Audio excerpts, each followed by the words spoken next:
if you are going to experience the spiritual realm, then you must move away from the sexual realm.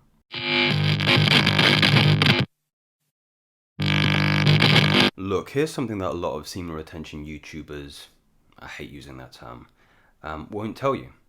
And that is, this practice should be approached from the perspective of a tool in your toolbox that you can use intermittently to experience exponential gains in a certain period of time in your life.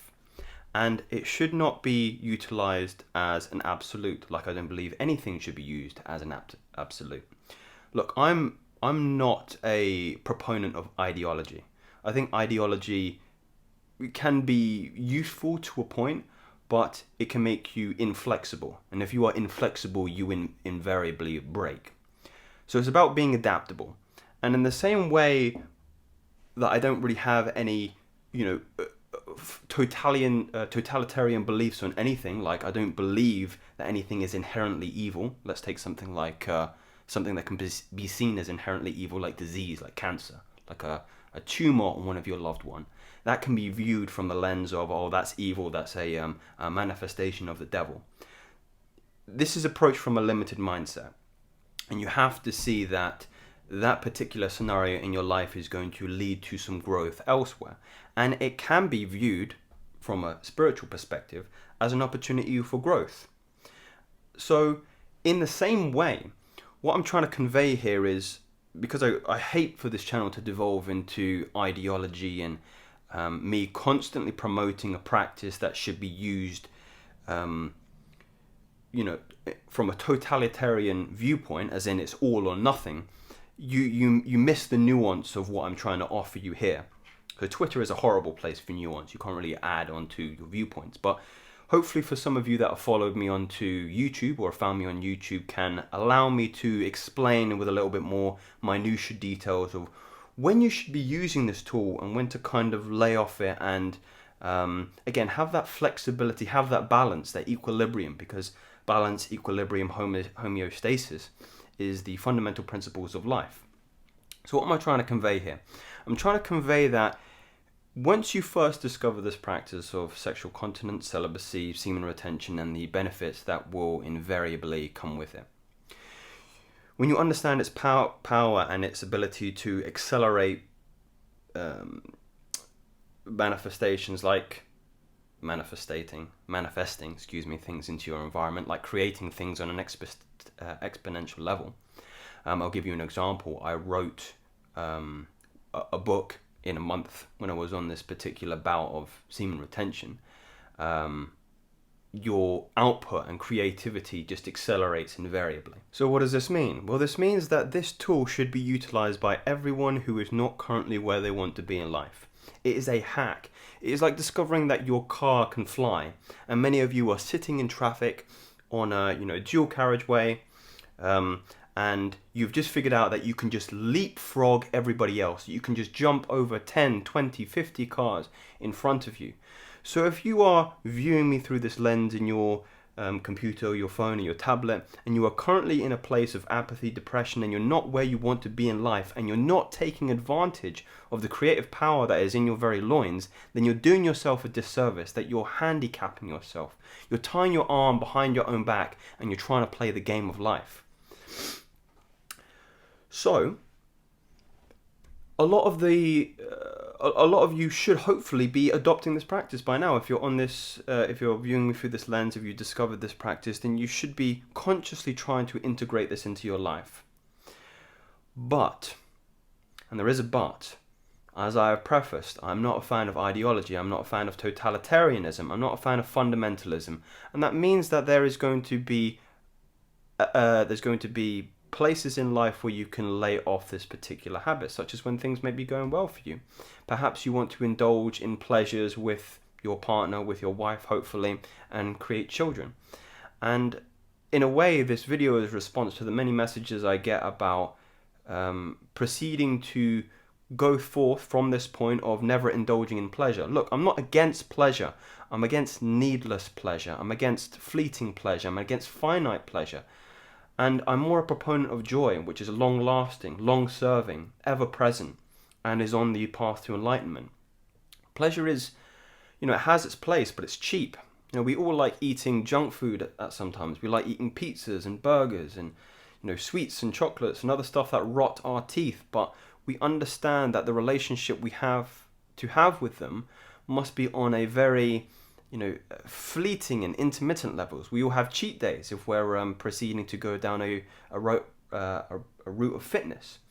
So it's about how do we have a healthy relationship with sexual pleasure, but also understanding that it can cripple us, it can rob us, it can completely and utterly disintegrate your life overnight if you are not privy to the power that is integral in its whole principle.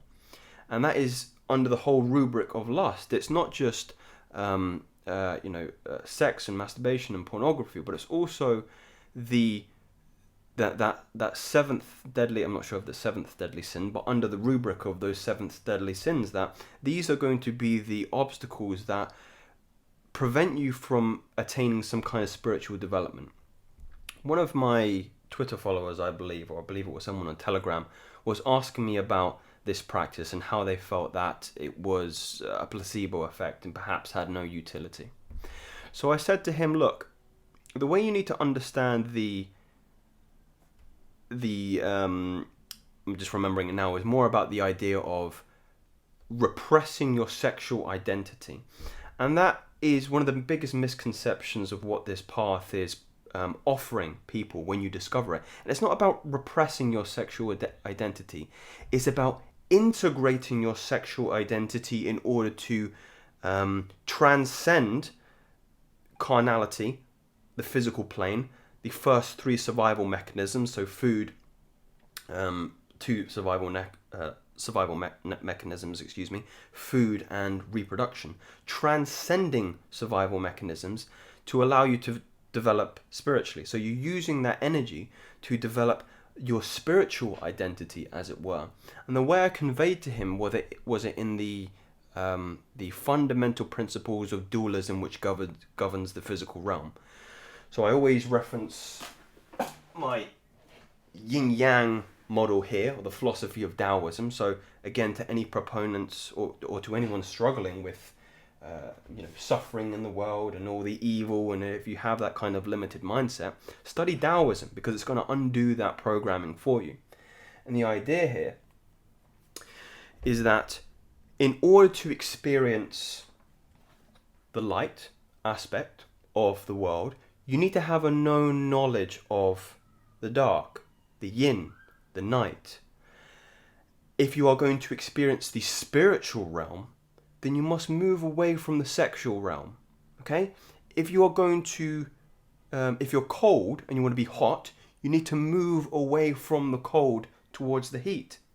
So there's an active participation there where you're not repressing that particular aspect of your identity, so your sexual identity, but you're using it as power to leverage yourself to develop your other identity, your spiritual identity. And this is crucial to understand. Repression and integration are two separate ends of two completely opposite sides of the coin. And that's what I have to convey to you heavily. And in that same kind of analogy, you need to approach SR, semen retention, as a tool that to use intermittently to accelerate your spiritual growth. Not saying that you can't achieve some kind of spiritual growth whilst also indulging in sexual aspects, but the difference is like pouring gasoline on a fire. If you're celibate, if you're continent, if you're integrating the carnal energy that would otherwise be used for fleeting and finite pleasure, then your spiritual development is just going to grow exponentially. It really is that simple. And then you can start to see the consistencies in not only religions like Hinduism, where they revere the ascetics and the celibates and the brahmachari and things of this nature, but it's also consistent in ancient Taoist practice, in the Sufis. I'm drawing a blank on what particular religion, Islam, where that's from. Christianity, the early growth of that particular religious ideology was predicated on the celibate, the bliss of the celibate. So all the again, all the major religions, their inception point, the thing that accelerated their growth was not suppressing, excuse me, of moving away from the physical realm, the sexual, the carnal, and developing that spiritual identity. Two completely opposite ends of the coin. So my friends, if there is something to be taken away from this video, it is to understand the powers that are inherent in your sexual identity. And if you can, you have a choice not to be ignorant. That's the main thing I want to convey here. If you can only take one thing away from this video, it's not that I have some this complete and utter idea that everybody should be celibate for the rest of their lives. It's the only, if you can call it, evil thing here is ignorance. You need to understand that your car has the power to leapfrog all those other cars. And you need to have an understanding that if you are indulging in, a promiscuous lifestyle, etc., etc., then that is your choice of free will. But understand that you're going to hinder your spiritual development if you're doing so. Nothing wrong with that. That's just your specific dharma, what you're here to experience in this particular incarnation. And then hopefully, you can learn that lesson at some point. And when you're incarnated in your next human form, you're given that opportunity to see that lifestyle as something that was a hindrance to your self-actualization and realization that you are God, the divine creator. So I know this video is probably ticking over a little bit too much here, but I really wanted to extend the dialogue a little bit more, add a little bit more nuance, and understand that fundamentally, there is no right or wrong way to proceed this journey. There is only the actualization and knowledge that there are two fundamental ways to act with this particular energy. And you are all, hopefully, if you're watching the end of this video, informed of that fact, and you can make decisions which are predicated on what life has brought forth to you in order for you to attain spiritual development. Because life gives you what you need in order for you to develop where you are. It's going to be different for you, it's going to be different for me, it's going to be different for the next person watching this video. So I hope that illuminated some of you. It gave you a little bit more insight and intuition in which you should proceed. But if you do have any questions, you can always shoot me a message over on Twitter. If you are on the path of the Brahmachari, the divine creator, then you can find my sexual mastery course below. But other than that, if you enjoyed the content, if you subscribe to what I have said, then you can subscribe to me, and I'll see you again very soon, brothers. Take care.